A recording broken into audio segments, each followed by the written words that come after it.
Welcome to Samba Samba. Enjoy the video. You begin by securing the car and supporting it safely. This prevents sudden movement while you work. Once the wheel is off, remove the axle nut and any retaining clips. These hold the drive shaft boot in place. Make sure to note bolt orientation and keep fasteners organized so reassembly is straightforward.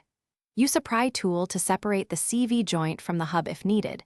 You want enough slack to slide the shaft inward without stressing seals or bearings.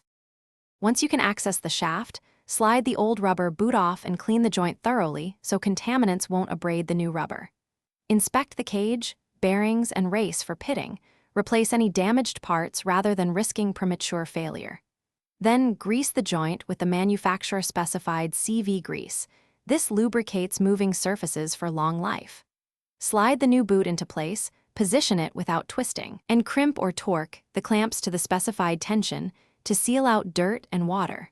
To finish, guide the shaft back into the hub, paying attention to spline alignment so you don't damage threads. Then torque the axle nut to the vehicle specification to avoid bearing per load issues. Reinstall the wheel, lower the car, and perform a low-speed check for clicking or vibration.